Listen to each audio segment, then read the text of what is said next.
Hey guys, it's Anna and welcome to my channel. Today I'm going to be doing a big fat Zara perfume review and I'm very excited because Zara actually just launched a brand new collaboration collection with Jo Malone. Jo Malone herself, not Jo Malone the brand. I got an email about a week ago talking about this brand new collection. It's called Vibrant Cities. And I was like, I have to try it. I feel like there's been a lot of rage. It's been all the rage on YouTube lately. All these new Zara perfumes. And I really haven't strongly dabbled into Zara. I don't have that much experience with Zara perfumes, really. So I bought the Discovery set to test it out. This is the entire Vibrant Cities collection. And then while I'm here, I figured why not? I'm also going to be reviewing the Zara Emotions collection, which is also in collaboration with Jo Malone. So yeah, let's get into it. I'm very excited to talk about this. I think this is an amazing idea that Jo Malone is collaborating with such an affordable brand. So these both retail for $25.90 US, and there are 8 perfumes in each collection, and they all come with 4 milliliters to test out. These do not have like little spray atomizers, like they're little dabbers. The packaging is very nice. You know, that's a lot of perfumes to be testing out just for $25, so it's very affordable. Like, you know, if you buy perfume samples, often you know how expensive they can be. Like, some of these like niche perfumes, you just get like a tiny little 2 milliliter sample and that's gonna be like $25. And a full bottle for both collections is $29.90. Oh my gosh, I cannot get over that price. However, a full bottle in the Zara Emotions collection is 90 milliliters and a full bottle in the Vibrant Cities collection is 75 milliliters. So, you know, it must have been successful and Zara was like, you know what? We're just gonna squeeze out 15 milliliters here because this is going well for us. I have to say, I am so impressed with the direction Zara is taking with their packaging of their perfumes. It's stunning, it's classy, it's chic. I love it. Before I go in with the in-depth reviews, I want to just real quick talk about these collections in general. They are all EDP concentrations, but for the most part, they smell like EDTs. They're very light, and they really do have a Jo Malone kind of vibe about them. They're very natural smelling. If you're someone who's looking for a perfume that's like perfect for work, something inoffensive, light, you just want something to spritz on, I feel like these are the collections for you. The majority of the breakdown of these perfumes are very simple. There's not too much, you know, projection or sillage, complexity, anything crazy. Like, pretty much the notes that you get, it's like, that's what you're getting. However, there are a couple of standouts in these collections, so stay tuned. Starting with Vibrant Cities, I feel like we need to touch on this first because this is what's brand new and I'm sure you guys are wondering about it. I love this concept. It feels very romantic. I love the idea of capturing memories, moments, and places with perfume. It's beautiful. So I love that they wanted to capture, you know, the feelings and the vibes and the smells of all of these different beautiful cities. Starting with the first one, we have Energetically New York, and this has notes of cardamom, jasmine, and sandalwood. Right off the bat, I am going to tell you, this is in the same exact family as Le Labo Santal 33 and the 7 Virtues Santal Vanille. This one really impressed me with its performance. It's 100% an EDP. It's projecting, it lasts, it's strong. It's definitely unisex, leaning masculine. I mainly get the sandalwood and the cardamom. It has a very strong, dry, woody presence from the sandalwood and then a bit of that fresh spiciness from the cardamom. The jasmine is very subtle. I don't get any sort of creaminess or sweetness or anything else. It's a simple composition, but if you want something fresh, spicy, and woody, this is a great option. It also smells very natural. If you're asking for my opinion, I still 100% recommend the Seven Virtues Santal Vanille over this one though, just because it has a little bit more complexity. It's smoother, it's creamier, it's a little bit sweeter. It has that vanilla note in there. It just has more going on where this one is pretty much straight up a woody fragrance. And the Seven Virtues is still affordable. So that would be my recommendation. But if you want something even cheaper and you want something that's just like flat out, fresh, spicy, dry sandalwood, Energetically New York. Then we have Stunningly Venice, and this has notes of bergamot, red fruits, and myrrh. It's fresh, fruity, you definitely get the bergamot and the red fruits. I'm guessing it's some sort of like a berry mix. I really don't get myrrh. If I'm being honest, I'm underwhelmed. Like I get some musk probably in there too. Sure, it's a pleasant scent, it's fresh, clean. It's just not for me. It's very simple, and I've smelled this kind of base like a million times. Then we have Magnificently Dubai, and this has notes of saffron, nutmeg, and leather. Now, don't be scared because these are all kind of like more intense notes, but this is much lighter than it sounds. It smells like there's a citrus note in here as well. Also, I barely get the leather. It's like, don't think leather. It's like a very light, fresh leather. The nutmeg is also very subtle. It's not anything like gourmand. It just adds a little bit of spiciness. It also has a drop of sweetness. My first impressions, I'm gonna keep it real, I was underwhelmed. It was just a lot lighter than I was expecting it to be. I was like, oh yes, this is gonna be the one for me. I figured this would have a kick to it, but it really didn't. It was fresh, light. However, after like a half hour of wearing it, it started to like warm up on the skin, and that's when it started to come to life. Still very soft, but it just got warmer, cozier, and all the notes kind of just like blossomed and like opened up a bit. Has a slight smoky quality in the dry down. It's nice. I like it. I'm not obsessed with it. I'm not gonna be getting a bottle because I'm not like floored, but it's nice. Okay, this one. Oh my gosh, you guys. Fashionably London is where it's at. This has notes of bergamot, rose, and musk. Okay, when I first saw those notes, I was just like, okay.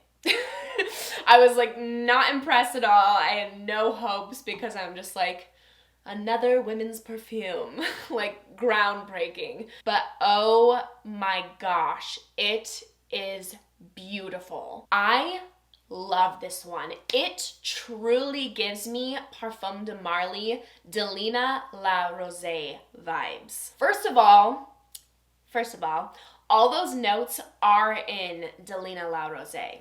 Second, I absolutely detect a lychee in this fragrance. There's this slight fruity, sweet tartness, and I'm like, I know this. The rose is very fresh. It's not mature. The fragrance really has this watery quality to it, like it's literally dew-covered florals. I also get a tiny bit of woodiness. It is effortlessly beautiful and feminine. It smells pink. It's just lovely. I love it more and more. Like the longer it's on my skin, I'm just like, oh, stunning. It's truly bridal. If I did not have a bottle of Delina already, I would absolutely get a full bottle. So if you don't have that one already, I would, oh my gosh, totally recommend it. Next is Gracefully Madrid, and this has notes of orange, geranium, and musk. And this was unfortunately like one of the most disappointing in the collection for me. It's fresh, it's clean. Like what you read in the notes is what you get. Except I don't get orange per se, it's just citrusy, like lemons. So citrus, musk, and a light floral. It's very natural smelling, it's inoffensive. But frankly, I just think it's boring. Like it's not doing anything for me. Elegantly Tokyo has notes of lily, Arabian jasmine, and akigala wood. I can smell all the notes, especially the jasmine and the lily. The opening is fresh, clean, likable, and then as it dries down, it starts getting a bit more creamy and mature. It kind of gives me Amouage Honor Woman vibes. Not quite as like mature and floral overload as that one, but still. Then we have Creatively Shanghai, and this has notes of mandarin, cedar, and cardamom. This one is stunning. Oh my gosh, it's beautiful. This is literally California in a bottle, which is funny because it's like Shanghai. There's a lot of landscapes and geographical differences in California, so let me explain. California is known for their oranges. We have a lot. There are a lot of orange groves. And if you've ever been on the ride Soarin' Over California in Universal Studios, now it's Soarin' Over the World, but back when it was Soarin' Over California, there's a moment in the ride where you're flying over like these most luscious, vast orange groves. And then they literally sprayed like this scent of oranges in the air on the ride, like you're getting the full experience. This is that smell. This is so fresh and natural and completely realistic and nostalgic for me. You are literally experiencing every single element of this orange grove. You're getting the fresh wood of the trees. You're getting the ripe, juicy oranges. You're getting like the fresh, crisp, clean air and the green leaves. You're getting all of it. This is stunning in the most simple and enjoyable way. It's just a happy smell. I'm not going to be personally picking up a bottle just because I prefer to smell this scent when I'm actually in the location that it belongs to, if that makes sense. Like I adore this smell, but it's not so much like a perfume for me, if that makes sense. I just want to experience it in an actual orange grove. But if this sounds appealing to you, I totally recommend checking it out. It's just lovely. And the last one in the Vibrant Cities collection is Boldly Soul, and this has notes of violet, musk, and mimosa. This perfume totally gives me Guerlain's Insolence vibes. You're getting that powdery, candied violets and of course like a bit of musk. It definitely has a bit of sweetness to it. I'd say that the only difference is that in Boldly Soul, the dry down has a little bit of like a rice pudding kind of scent to it while still holding on to the powdery candied violets. It smells very dainty and vintage, but not in a mature kind of way. It smells like something someone younger would wear, but many years ago. Totally gives me Bridgerton vibes, like the ruffles, the outfits, like tea time, the way people like talked and held themselves and behaved and things had to be done in a certain way. It's very proper. It's so distinct but pleasant. It's very feminine, totally unique, and I think that if you like Insolence, like I really think you're gonna like this one.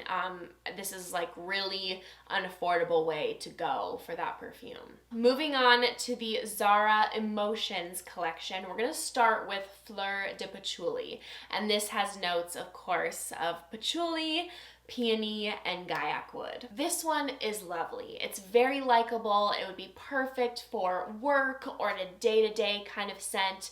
The only downside is that the performance is literally atrocious. It's so ridiculously soft. I can't even smell it unless I directly put my nose to my skin.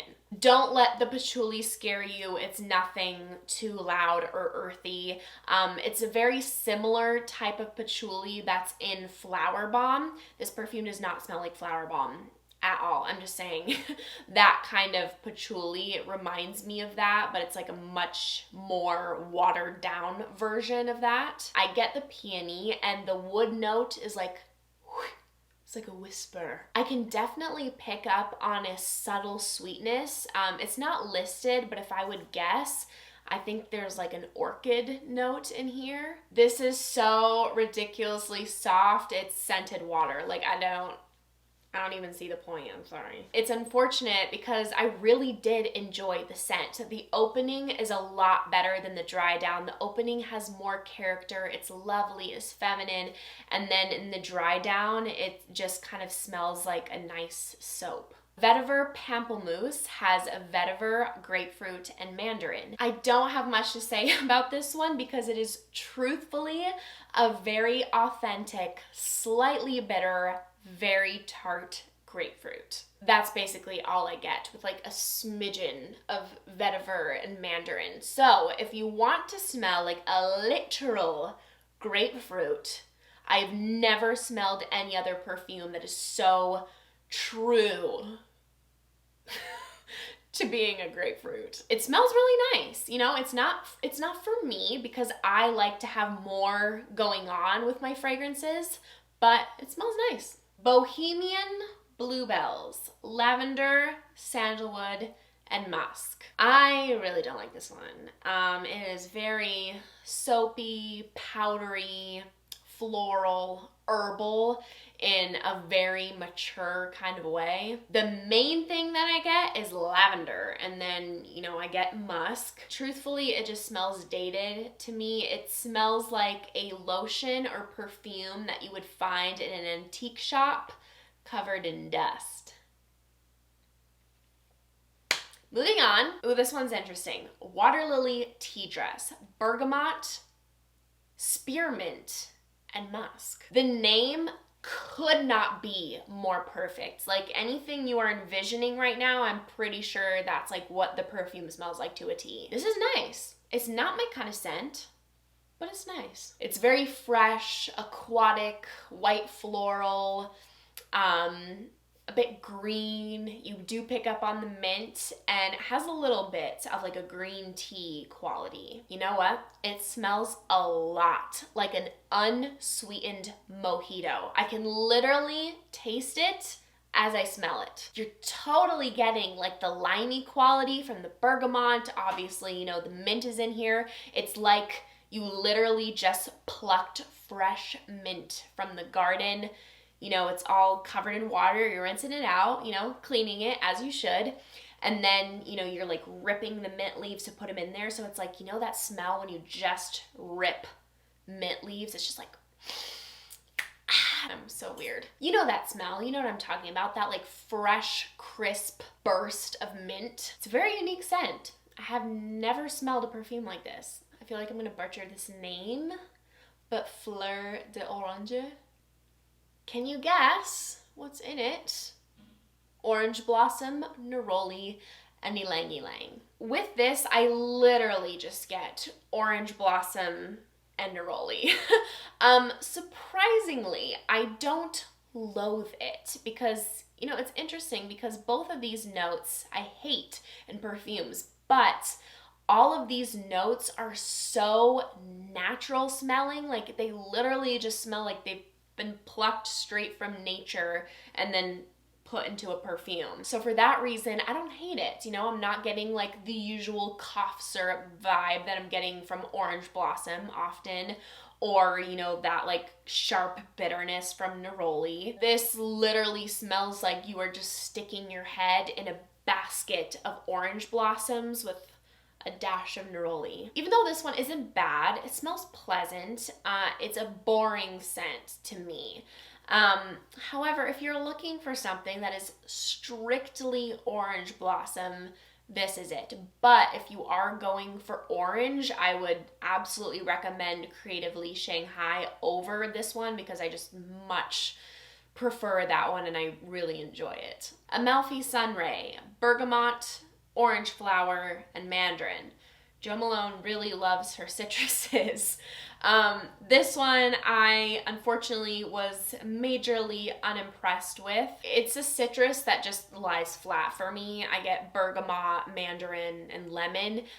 It doesn't smell like a cleaning product. I know that that's a fear of a lot of people for citrus kind of perfumes. I don't get that because there's nothing that smells chemically about this perfume. Like I said, everything smells very realistic and natural, so I appreciate that, but it's not doing anything for me. It's just like citrus. So if you're gonna go for like a citrus fragrance, I would recommend Dolce & Gabbana's Light Blue Intense, like way better in comparison. Tubereuse Noir has tuberose, ylang ylang, and sandalwood. It's not bad. It's just not me, because this is obviously tuberose dominant,